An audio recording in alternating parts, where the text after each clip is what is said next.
Chào mọi người, thì ở đây là cái máy khoan Makita cổ nè. Đây cái này là dạng cổ rồi nghe các bạn. Cái này nó sản xuất năm 1995 tới nay nè. Hôm nay cũng 20 mấy năm mà bây giờ nó hình thù nó còn như thế này nè. Đó. Thì cái máy khoan này mình đã lên pin Li-ion 8,4V rồi nha. Của nó chính cống là 7,2V nè.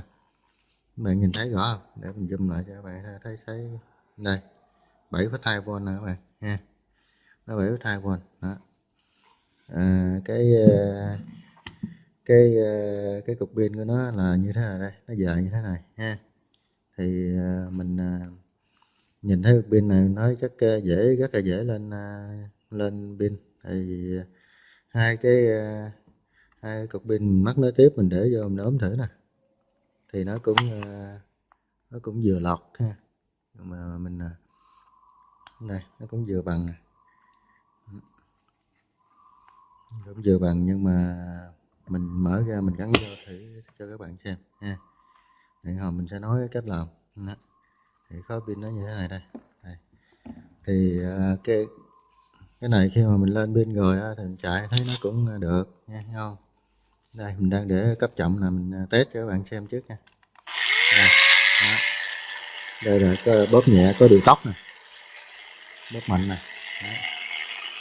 bóp nhanh nè, thắng nè nha. Nó thắng do ở trong đây nó dùng cái nhông nè, mà thắng không phải là thắng dính liền, mà dính xong thắng cái motor này nè, nó ngưng. Nhưng mà do cái quán tính cái bánh răng này nó vẫn còn quay một chút xíu thì nó mới thắng luôn nha. Đó, vậy là thắng đó nha. Đây là cấp nhanh nè, mình đảo chiều nhanh chậm nè, hai chuyển này qua đây nha. Đó, chữ 2 là nhanh nè. Đó, mình sẽ test lại cho các bạn xem nè. Đó.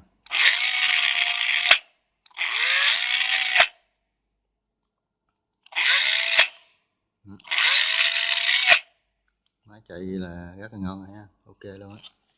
Này đảo chiều nè,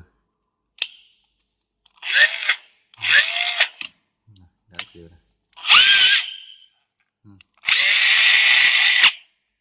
giật mạnh quá. Nó có cách nhanh chậm và đảo chiều thôi. Đó. Về điều tốc thì mình dựa vào mình bóp cái cò nó nha, mạnh thì nó sẽ bóp nhẹ chạy nhờ chậm, bóp mạnh chạy nhanh. Nhanh chậm thì dựa vào cái lực bóp của cái cò. Bây giờ mình sẽ mở ra cho các bạn xem cái cách của mình lên pin cái con Makita 7,2V này như thế nào nha các bạn. Đây, mới nhìn thì nó cũng không có khác gì so với cái cục pin mà mình đây ha. Thì các bạn mở này kìa nha, mở này kìa. Giờ mình sẽ mở ra cho các bạn xem ruột gan bên trong, cái cách của mình lên pin như thế nào nha. Thì mình chỉ chia sẻ cách làm thôi, các bạn tự nghiên cứu tự làm nha. Mình không có lên pin cho các bạn nha, các bạn tự làm. Có khi cái phương pháp của các bạn làm cũng hay hơn mình rất là nhiều ha. Nên là mình chỉ chia sẻ cách mình đã lên pin là thành công thôi, mình chia sẻ lại cho các bạn nào mà chưa có lên mà có mua cái máy như thế này nè, mình tự biết mình lên pin nha. Đây cái đầu này nè, mình có cái gác sạc mình nằm ở trên nè, mình đẩy nó xuống.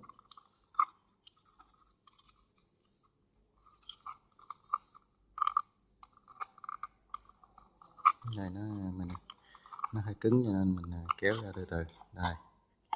Đây cũng là hai cái cục pin mắc song song và hai cục pin mắc nối tiếp nhau nè. Đó, lên là 8,4V nha, 8,4V.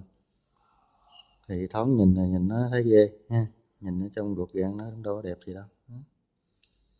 Thì khi mình mở ra thì cái độ dài của hai cục pin mắc nối tiếp này nè, tức là 160 là 165 chứ.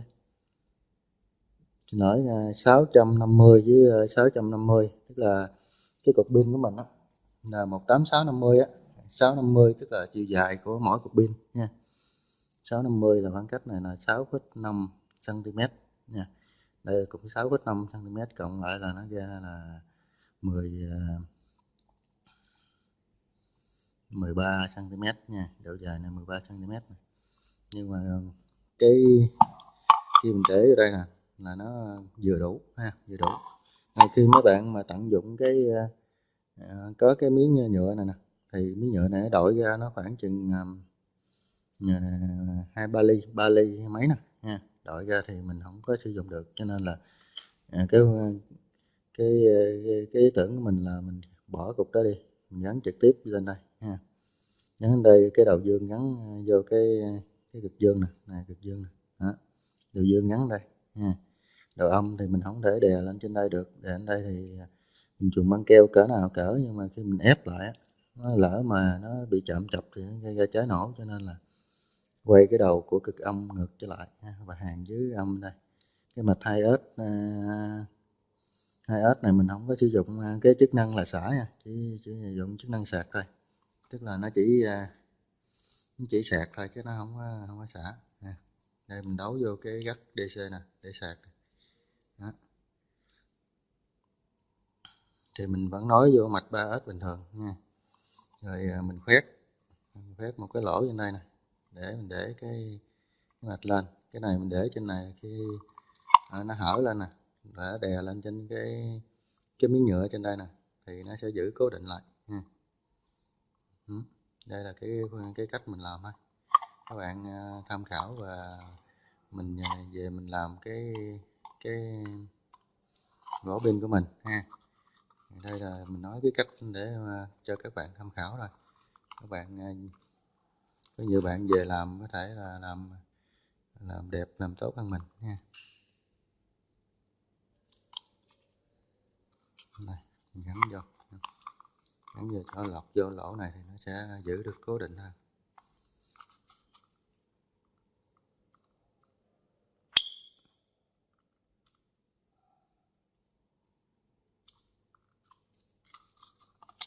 Đó. Vậy nó lọt vô lỗ này là dính cứng lại rồi. Cái này nếu mà các bạn muốn cho nó đừng có sụp xịt thì đừng có lung lay, mình dán keo lại, còn không mình cứ để như thế này rồi mình đậy nắp lại thôi ha.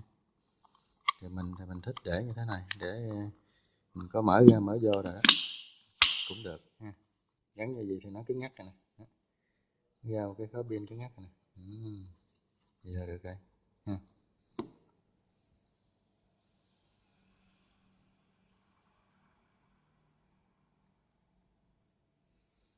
Thì video chia sẻ cái cách lên pin cho cái máy khoan Makita 7,2V lên 8,4V đến đây là kết thúc rồi. Chào tất cả các bạn, chúc các bạn thành công.